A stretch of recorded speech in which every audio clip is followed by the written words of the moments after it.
देखिए, खुद अरबों को ये नहीं है। अरबों से जब पूछा गया कि भाई तुम्हारा दुश्मन इसराइल है कि ईरान है, तो कहते हैं ईरान है। वो आपस में ही लड़ रहे हैं। हम हमारी फॉरेन पॉलिसी दूसरों के लिए क्यों खराब करें? हम हमारे मुल्क का देखेंगे। मैंने कई अरबों से बात की, मैंने कहा एक दिन तुम कहते हो यहूदी हमारा दुश्मन है, दूसरे दिन कहते हो हम एक बाप की संतान है। तो जब हर मुल्क, हर कंट्री अपना अपना नेशनल इंटरेस्ट पे फोकस कर रहा है, तो हम क्यों नहीं हमारे नेशनल इंटरेस्ट पे फोकस करें?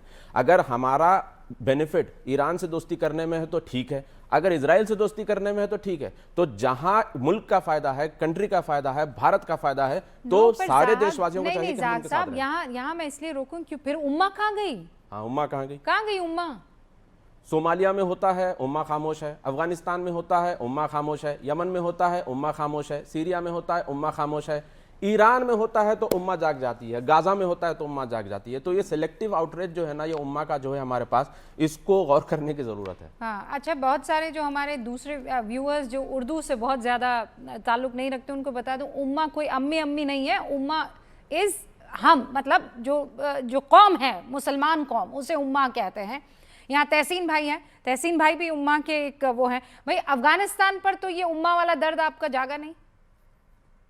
जी, थैंक यू रूबिका जी, आपके साथ शो में शिरकत करने का मौका मिला। एक्चुअली मैं सरप्राइज्ड हूँ, मैं ये शो में क्यों, क्योंकि मैं आपकी साइड पे हूँ। मैं बिल्कुल आपसे इत्तेफाक रखता हूँ। मैंने कई बार कहा है, आज मेरी बाइट भी है, मैंने कहा है कि कुछ उम्मा होता नहीं है। इसराइल और अगर आप देखिए कि रमजान के पाक महीने में ईरान के साथ जो युद्ध हुआ है, हाँ। एक भी मुसलमान मुल्क, एक भी मुसलमान मुल्क, एक भी मुसलमान मुल्क ने ईरान को ह्यूमैनिटेरियन एड नहीं दिया। यहाँ पे आरजू जी है, पाकिस्तान।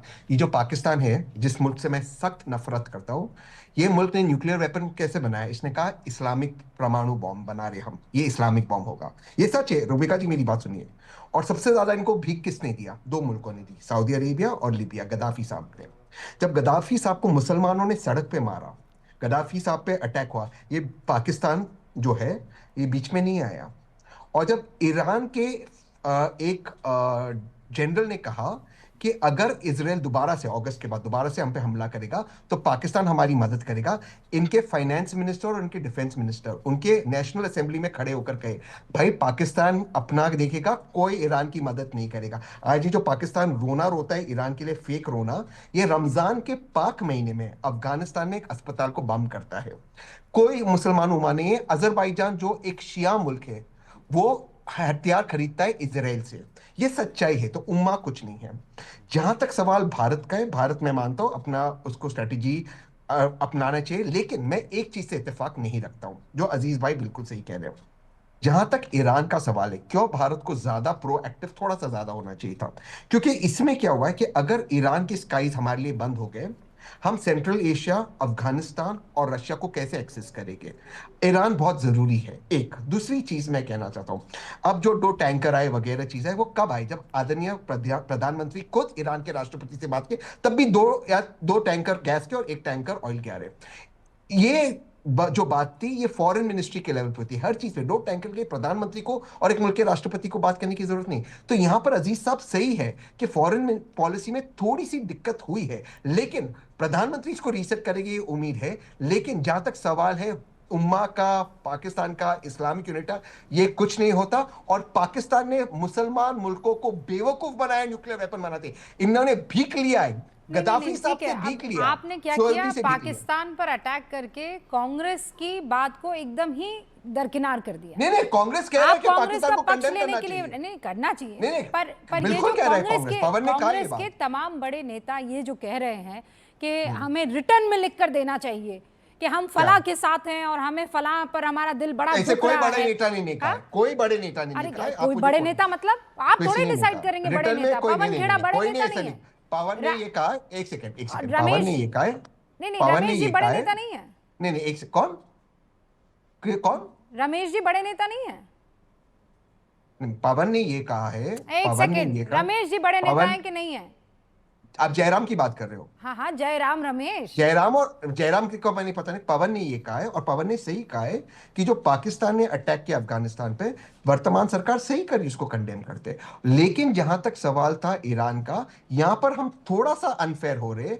जब आयतुल्लाह साहब की शहादत हुई, मुझे लगता है सिर्फ एम्बेसी में विक्रम Let me मिस्री just को read नहीं, it to भारत you. सरकार को Let कंडेमनेशन me करना just चाहिए, read ये it मेरा to मानना you. है। Let me just read it to you. उन्होंने कहा है हम इंतजार कर रहे हैं कि कब वो रिटर्न में इस बात को कंडेम करते हैं और ईरान का साथ देते हैं। क्या बात कर रहे हैं आप? क्या कह रहे हैं आप कि नहीं उन्होंने ये कहा है? आप यहाँ पर कवि क्या कहना चाह रहा है उसको आप थोड़ी बताएंगे, वो तो कवि ने बता दिया है। क्या छुपाने की कोशिश कर रहे हैं? नहीं, ईरान का जहां तक सवाल है आयतुल्ला साहब की शहादत पर, मैं फिर से कह रहा हूं, मैं ये 100% मानता हूं कि आदरणीय प्रधानमंत्री को उसको कंडेम करना चाहिए, not Vikram Misri the foreign ministry ने। No sir, you will not decide ना। अच्छा, और वो तमाम लोग जो आयतुल्ला साहब के, खामनेई साहब के विरोध में थे, सड़कों पर उतर रहे थे और जो कह रहे थे हमारे साथ ह्यूमैनिटेरियन ग्राउंड पर बहुत नाइंसाफी हुई है, फिर उनका पक्ष लें कि नहीं लें? बिल्कुल, मैं मानता तो बिल्कुल हूं। कैसे होगा? एक सेकेंड, वो अलग विषय है। कैसे अलग विषय है? मैं फिर से समझाता हूं आपको। एक मुल्क के एक हेड को, सुप्रीम लीडर को, मुल्क का हेड, हाँ सुप्रीम लीडर है वो। नहीं, उनका कॉन्स्टिट्यूशन पढ़िए आप, यही मैं कह रहा हूं, ये मिसअंडरस्टैंडिंग है। अगर उनका कॉन्स्टिट्यूशन पढ़ने चले गए तो आज जो वकालत आप कर रहे हो तहसीन पूनावाला, मैं आपको पर्सनली जानती हूँ, प्लीज खुदा के बाद उनके नहीं कॉन्स्टिट्यूशन में चले गए तो फिर तो बहुत ज्यादा इश्यूज खड़े हो जाएंगे। 10 सेकंड दीजिए रुबिका जी, 10 सेकंड। ईरान के संवैधानिक आइन के जो हेड है, सुप्रीम लीडर है, वो ऑफिशियली आयतुल्ला साहब है, जो पहले थे और अब उनके बेटे मुज्तबा है। इसमें कोई दो राय नहीं, क्योंकि एक मुल्क के सुप्रीम लीडर का असैसिनेशन एक युद्ध के दौरान हुआ। भारत जो एक दोस्त है, मैं ये चाहता था कि मेरे प्रधानमंत्री उसको कंडेम करें। होल्ड ऑन आरजू, मैं आपके पास आऊं उससे पहले ज़ाहक, what is your take on this? He is the constitutional head. रुकिए, हमें एक लेटर जारी कर देना चाहिए था कि नहीं कर देना चाहिए था?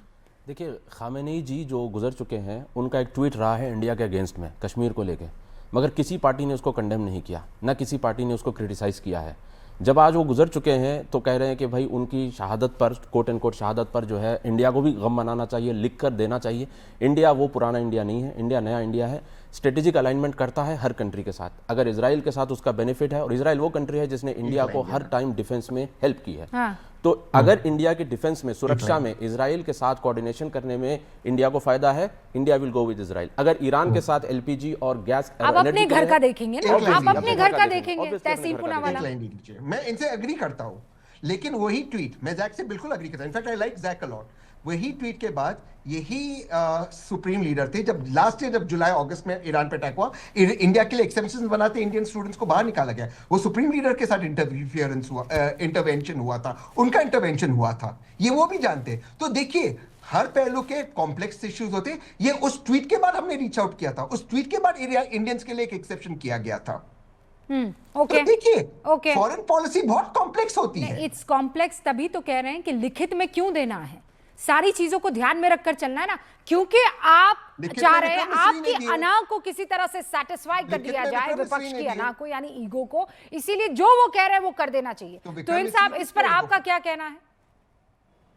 देखिए तहसीन हालांकि मान रहे हैं कि ब्यूरोक्रेसी कॉम्प्लेक्स होता है, वो इन कॉम्प्लेक्सिटीज को अभी भी नहीं समझ रहे, वही सवाल पूछ रहे हैं जो कांग्रेस पूछ रही। मैं आपको बता रहा हूं बारीकियां, कितनी अधिक बारीकियां थी यहां पे।